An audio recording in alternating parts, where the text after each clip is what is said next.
हाँ बेटा, तो देखो एक दिसंबर 2021 में क्वेश्चन आया है बजट का। इसमें एक आपको स्टैटिस्टिक बजट बना हुआ है 4000 यूनिट का, जिसमें ये कॉस्ट लगी हैं, ये प्रॉफिट आए हैं। तो एक हमने स्ट्रैटेजिक बजट का कॉलम बना लिया, इसमें कुछ नहीं किया, यही वैल्यू हमने कॉपी पेस्ट कर दी। एक एक्चुअल आपको डेटा दे रखा है, वो भी हमने इधर कॉपी पेस्ट कर दिया है। अब इन्होंने बोला है कि आपको एक फ्लेक्सिबल बजट बनाना, नहीं उसमें कुछ चीज़ें निकालनी है। तो अगर हम ये फ्लेक्सिबल बजट बना लेंगे तो सारी चीज़ों के आंसर अपने आप निकल जाएंगे।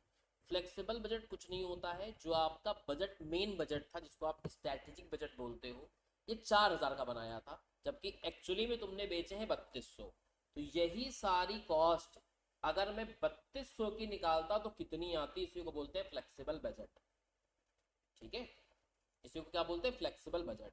तो सारी कॉस्ट वेरी कर जाती हैं, दे रखी 4000 के हिसाब से, तो इनको कन्वर्ट करना है 3200 के हिसाब से। बस एक चीज का ध्यान रखना, फिक्स कॉस्ट यूनिट के हिसाब से चलती नहीं है, तो फिक्स कॉस्ट वही रहेगी जो यहाँ है, ये एज इट इज आ जाएगी 1,80,000। इनको आपको डिवाइड करके लिखना है कि ये खर्चे अगर 4000 के हैं तो 3200 के कितने होंगे। तो 3,60,000 डिवाइड बाई 4000 गुणे 3200, तो ये आ जाएगा तुम्हारा 2,88,000। ठीक इसी तरीके से इसका 2,88,000, 4,000 का खर्चा है, तो 3200 का खर्चा कितना हुआ, 2,30,400। सेम काम इसका 1,76,000, अगर 4,000 की कॉस्ट है तो 3200 की कॉस्ट कितनी हुई, 1,40,800। अब इनका करेंगे ग्रैंड टोटल, 2,88,000, 2,30,400, 1,40,800 और 1,80,000, टोटल आ रहा है 8,39,200। सेम काम सेल का भी करेंगे कि ये अगर 4,000 की सेल है तो 3200 की होती तो कितनी होती, यानी 12 लाख रुपया डिवाइड बाई 4,000 गुणे 3200, तो यहां सेल होती 9,60,000। यानी फिक्स कॉस्ट को छोड़ के बाकी सबको कन्वर्ट कर लेना है 3200 के हिसाब से। वैल्यू यही लोगे, ये 4000 की है तो 4000 से डिवाइड करना है, 3200 से गुणा करना है। बस फिक्स कॉस्ट में नियम नहीं चलता है, क्योंकि फिक्स कॉस्ट तो सेम लगती है, यूनिट कम बनाओ ज्यादा बनाओ कुछ फर्क नहीं पड़ता। इससे आपका फ्लेक्सिबल बजट का प्रॉफिट आ जाएगा 9,60,000 माइनस 8,39,200, तो यहाँ का प्रॉफिट आ गया है 1,20,800 रुपए बैलेंसिंग फिगर। तो पहले तो आपको ये बना लेना चाहिए। इससे जो भी सवाल पूछे गए उसके आधे सवालों से ज्यादा के आंसर यहाँ पे आ जाएंगे। अब आओ देखते हैं सवाल क्या पूछा गया है। पहला, फ्लेक्सिबल बजट में लेबर कॉस्ट कितनी आएगी।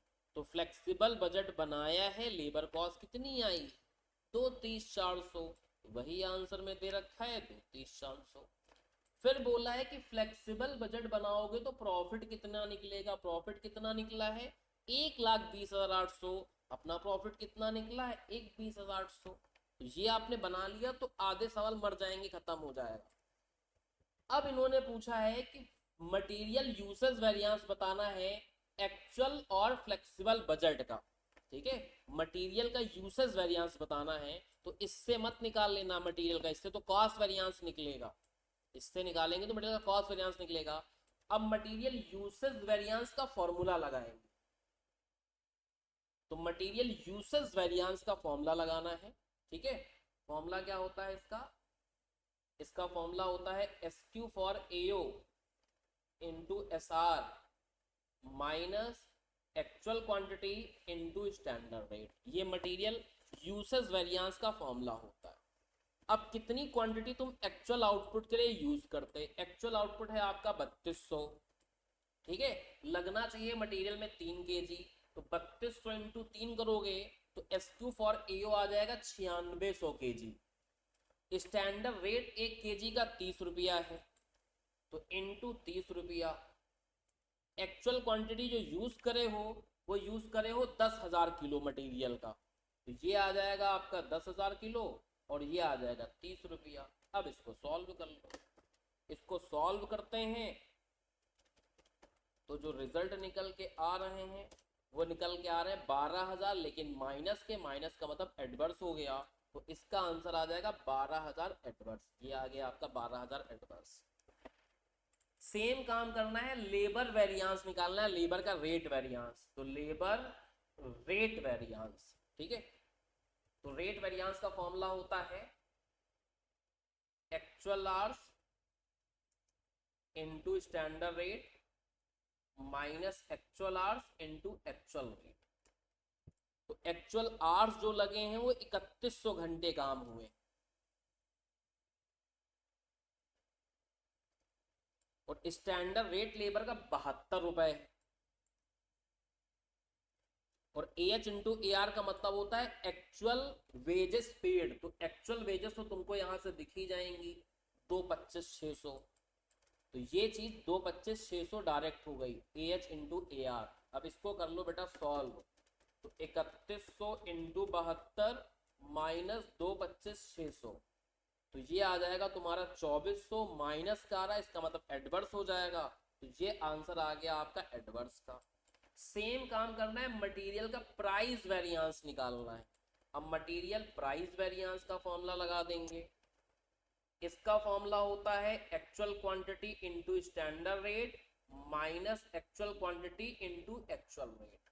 ठीक है, तो एक्चुअल क्वांटिटी मटेरियल की यूज हुई है 10,000, स्टैंडर्ड रेट मटेरियल का 30 रुपए था, और AQ इंटू AR तो होता है actual cost of material consumed, जो कि 3,10,000 दे रखी है। तो ये दे रखा है आपको 3,10,000 रुपीज। तो इसको माइनस मल्टीप्लाई करोगे 3 लाख आएगा, ये आएगा 3,10,000, माइनस कर दोगे तो ये आ जाएगा बेटा 10,000 एडवर्स, और यहाँ पे आ रहा है 10,000 एडवर्स। तो बहुत ही सिंपल सवाल है, कुछ भी कठिन नहीं है, बस आपको एक फ्लेक्सिबल बजट बना लेना है और उसके बाद सारे सवालों के आंसर आ जाएंगे। अब ये सवाल देखो, तो इसमें बजट भी है और प्लस स्टैंडर्ड कॉस्टिंग है। तो एक सवाल बनाया जिसने बजट और स्टैंडर्ड कॉस्टिंग को मिक्स करके आपसे दोनों चैप्टर के बारे में नॉलेज पूछ ली एग्जामिनर ने। तो कभी कभी ऐसा सवाल भी आ जाता है कि दो चैप्टर मिक्स करके एक सवाल बनाता है। अब इसमें वो बच्चे फंस जाते हैं जिन्होंने स्टैंडर्ड कॉस्टिंग पढ़ी लेकिन बजट नहीं पढ़ा, या बजट पढ़ा लेकिन स्टैंडर्ड कॉस्टिंग नहीं आती होगी, तो फिर वो आधा सवाल कर पाएंगे। इसलिए कहा जाता है कि आपको सारे चैप्टर पढ़ने चाहिए, सारे चैप्टर की नॉलेज लेनी चाहिए, जिससे आप एग्जाम में अच्छा प्रदर्शन करके आ पाओ। ठीक है, चलो ये क्वेश्चन कंप्लीट हुआ, टाटा बाय बाय।